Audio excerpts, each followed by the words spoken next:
Now, the view.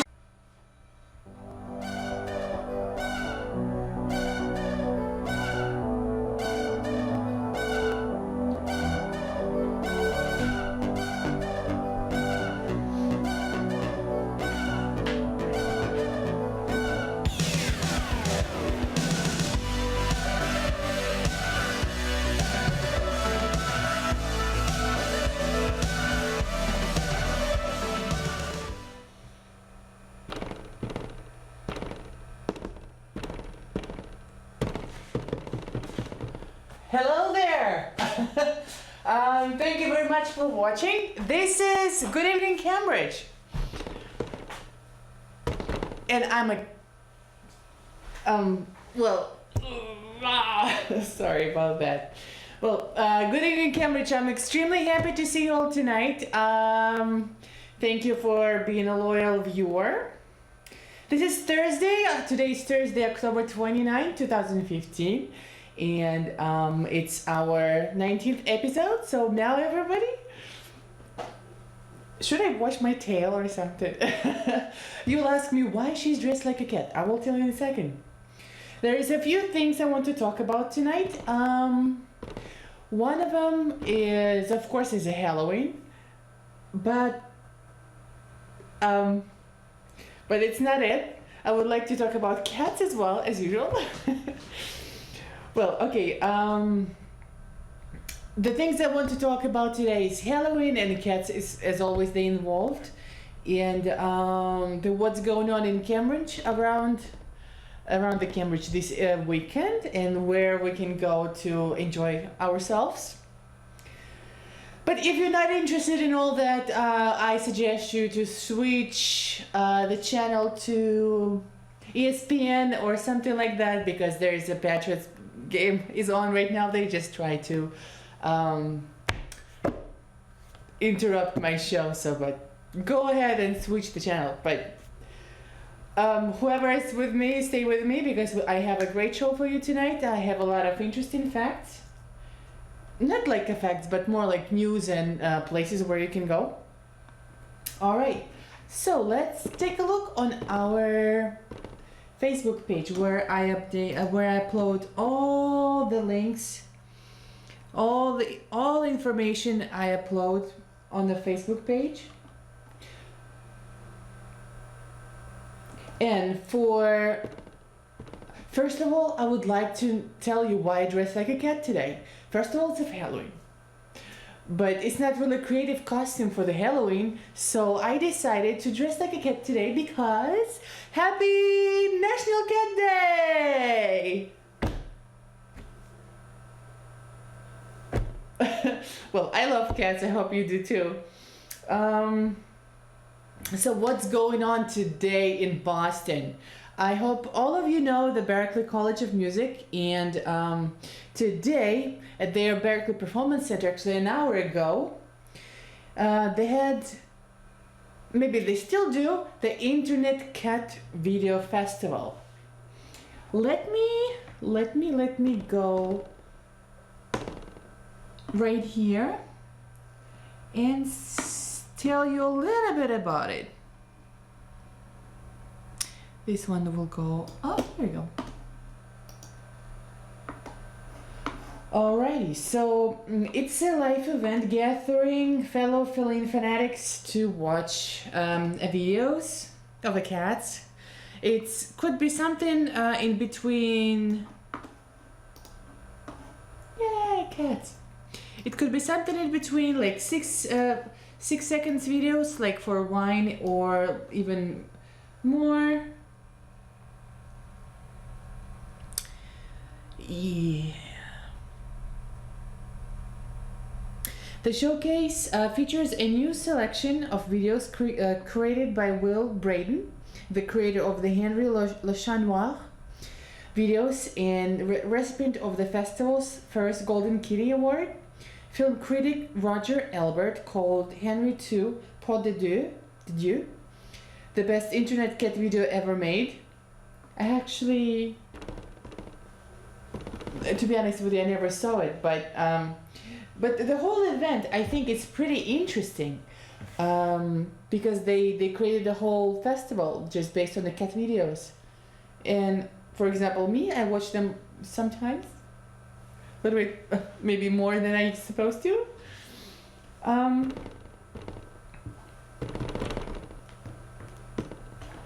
But okay, the word of the event quickly spread internationally via social media and the press, including coverage as varied as the New York Times. So the advertisements for this festival you can find in New York Times, as I just said, and there are some Japanese advertisements and other places. So the admission is $8 in advance and $12 for the day of the show. So if you still want to go, you'll have to pay $12. Alrighty. Also, I would like to let you know that if anybody knows do you know the Simon's cat? The Simon's cat? No? Maybe you do. Let's go to my YouTube channel and I will show you something. All right. No. YouTube.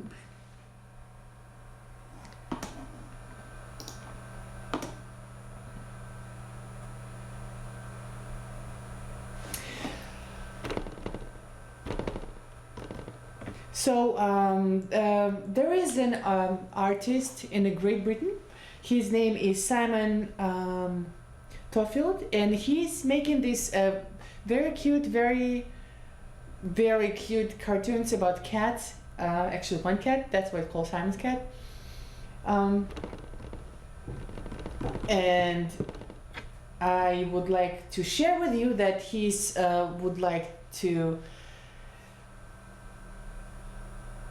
he's publishing a new book about the cats. I want to show you the video.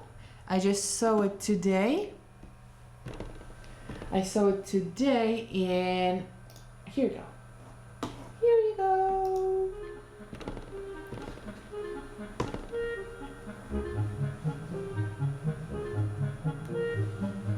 I'm Simon, and I'm just putting the finishing touches to my new book, Simon's Cat, Off to the Vet and Other Catastrophes. I've always wanted to do a vet book because at some point we all have to take our cats to the vet, and there's such rich pickings there for comedy.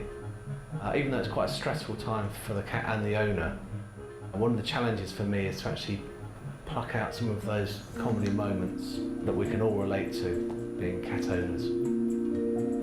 The main chunk of the book is the cat being taken to the vet and all the trouble he gets up to when he gets out and meets all the other inmates at the vets. But there's also a large chunk of the book which is to do with the garden and new creatures and a new neighbour that he meets and other adventures. Well, I've created lots more characters in this book that are all brand new and people have never seen before. I had great fun developing the angry neighbour character who is a very keen gardener and obviously doesn't take to the cat going through his garden.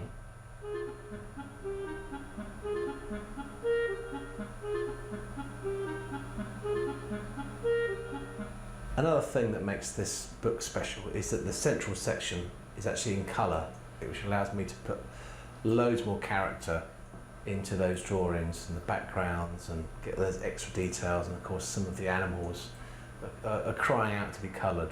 You've got the colourful cockatoo with his yellow plume, and the little cute hamster with his sort of white belly, his little white face, and the rabbits. So it's nice to actually get a bit of colour included in the book. Well, I also like to get loads of variety in my books, so I do this by having some very simple images which are basically comic strip forms which tell a little tiny story. And then there's others which are full of detail, so again they have their own charm and hidden things to find. So it makes the book more interesting, I think, to have these different types of kind of pages and things to enjoy. Well, I had a great time creating this book, and I think there's loads in here that a lot of Simon's Cat fans will love, but you don't have to be a Simon's Cat fan. There's loads of slapstick gags in here that anyone will enjoy.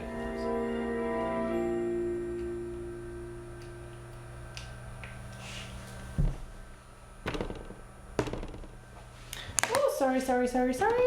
I am playing with the lights a little bit here. Give me just 1 second. Here you go. Yeah, so that's it. That's pretty much it about the cats. Well, I wish you all. Oh, I love those. So cute.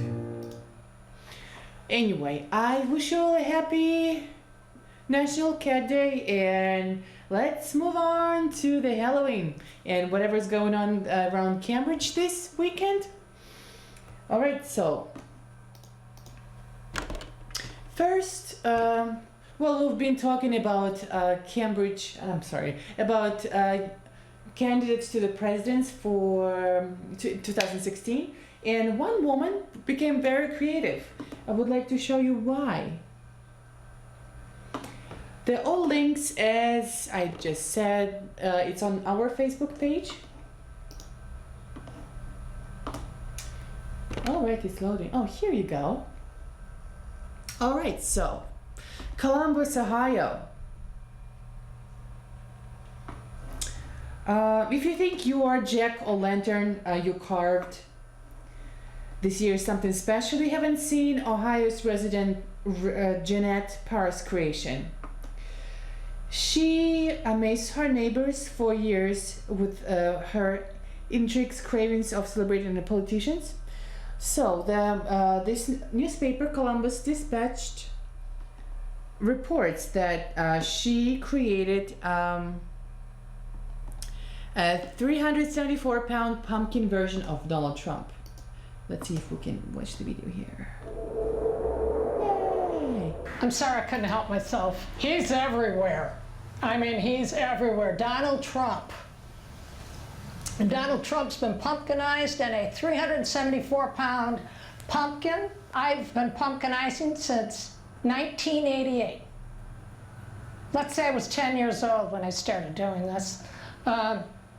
The characters that I've pumpkinized are, again, anybody who's basically a snapshot picture of that day's pop culture. Politicians, all kinds of people, but whoever's very big in the media, nationally or internationally, and they get pumpkinized. One of the interesting things in doing this thing that I find fun and challenging is to have a distinguishing characteristic. And Donald's hair is a little, it's very nice, but it is a little different. And he required 6 38-inch blonde wigs, of course of varying color tones, because there was a little bit of that going on. So I had to start here, take the hair, and then flip it over, and then move it way over to the other side. When a Pierce pumpkin gets pumpkinized, it starts off as a small sketch. And then I take that small sketch and make a very large to scale sketch. And then from there, major features get placed on the pumpkin. When the pumpkin starts getting a little, let's say decaying, and when he's all done, kind of gets the axe actually, and goes out to the curb.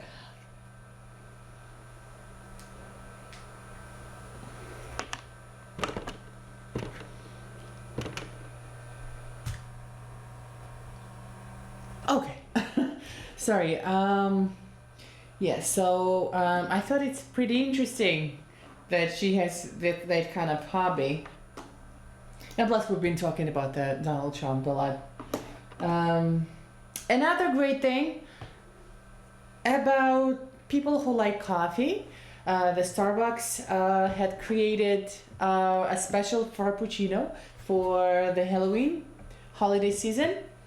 And October isn't just for like pumpkin spice lattes and stuff like that, but they call it Let me just give me a second here. I would like to show you the website of Starbucks website. They call it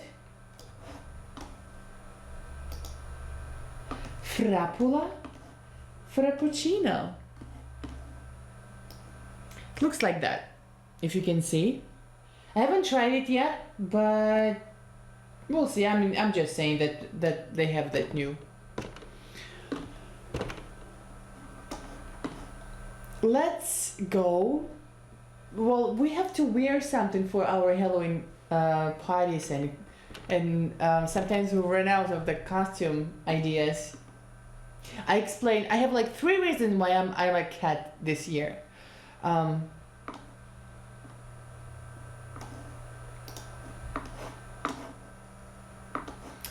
I missed it again.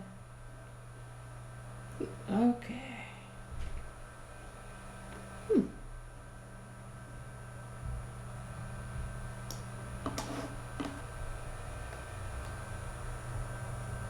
Anyway, if you don't know which costume you can wear this Halloween, there is a great website for that. Actually, Google sponsored that. It's called Fridays. So Google basically tracks the most popular costumes around the country, and let's see what's going on there. So the most popular costumes in 2015 are expected to be U.S. presidential candidates, emoji, and Star Wars characters. So if you don't have an idea for the costume, you can refresh your brain and use this website. Let's go back to the website again. All right, let's, for example, what is it? Okay, I never been to this website. It's actually pretty cool.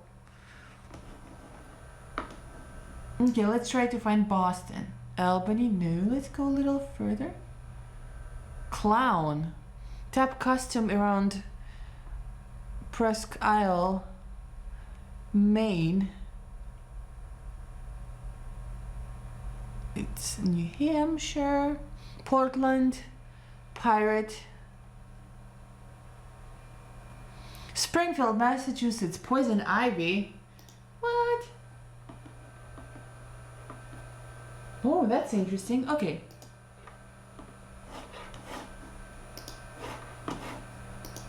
How to...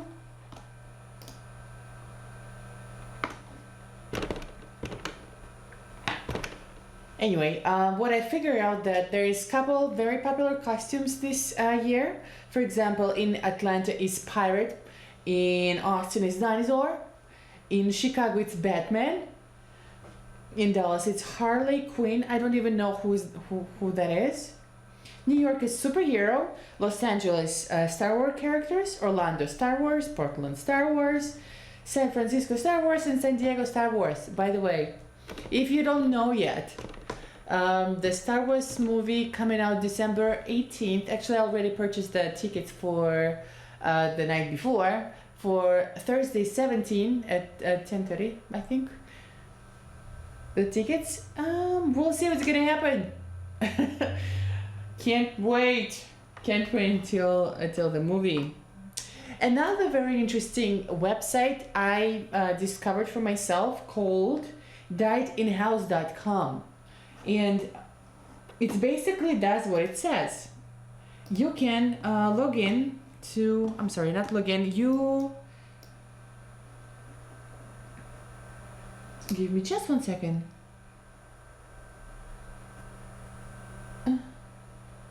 I lost it again. Anyway, let's go to the computer. I will show you the website itself. So, diedinhouse.com. So basically you can go on that website and it will tell you if someone ever died in your house. The site was founded in 2013 by software engineer Roy Condrey after some tenants in a house he owned asked if he knew the house was haunted, according to Forbes. So this website works by searching data from death certificates, news reports, and other resources. And actually, but you have to pay for it. That's the only one thing. But as I know Forbes, they paid for. Basically, you can pick like I want to know 3 addresses if anybody died in that house, or 6, and at different prices.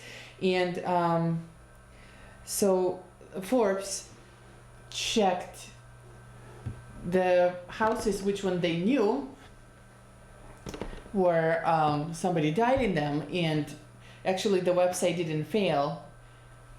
So go figure. All right, and I would like to tell you, so I am currently actually work there, and I'm gonna be there myself. But if you like potting and if you like costume potting, I highly suggest you to go to the Town Stop and Spirit restaurant this Saturday, because they have an event there, and I will be there, so I will be more than happy to see you all there. The event called the Black Cat. This Saturday, you have to buy tickets today to get in there, because oh, they do sell the tickets at the door. Anyway, if you will buy the tickets in prior, it's gonna be $10. Great food, great drink, great crowd. This is what I'm sure about that. Costumes required. That sounds good. And actually, it's sponsored by Magic.com, so I hope some hearts will be connected this evening. That evening, not this evening. Well, maybe this evening some hearts will be connected as well. All right, enough for the party, and let's. There is a couple interesting things going on in Cambridge this weekend. For example,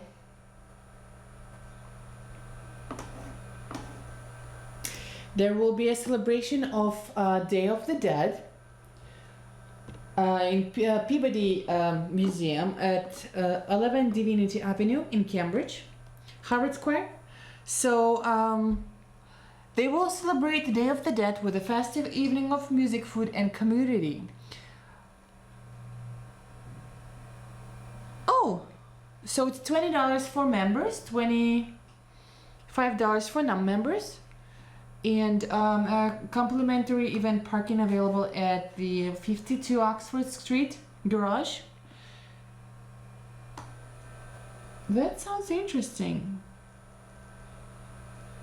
Actually, this is a great website to check out what's going on in Cambridge. Oh, so this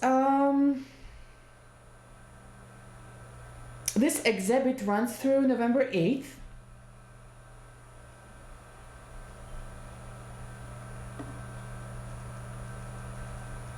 Wait a minute, is it the same one I'm talking about or not?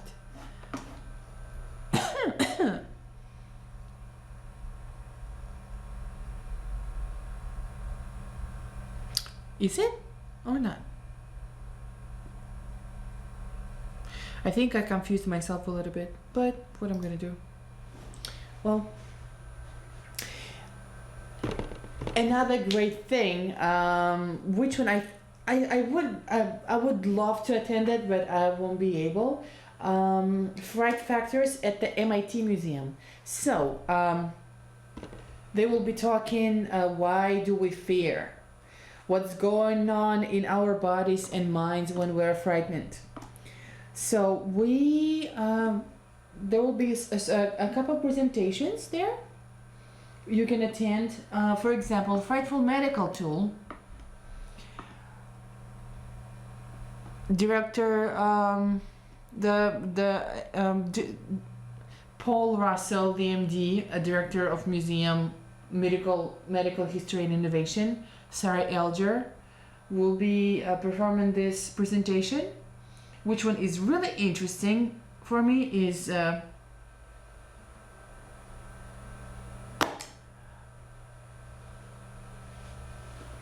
anyway, just so some of the viewers should know, I am not going to potting. I just invite everybody to the restaurant, okay? Thank you for watching me, by the way. It's a horrible episode. But let's go back to the presentation in MIT, because I think it's interesting. There will be a presentation about fear, stress, and anxiety, which one we feel sometimes, and maybe sometimes more often than it's supposed to be. And another interesting, did you know it's a touch screen? Jeez, it is a touch screen. This is awesome. Anyway, so MIT Museum is a great spot to go. And I would like to thank everybody for watching me tonight. Sorry for a little bit chaos in here. I don't know what's going on today. Let's blame it on a full moon or something.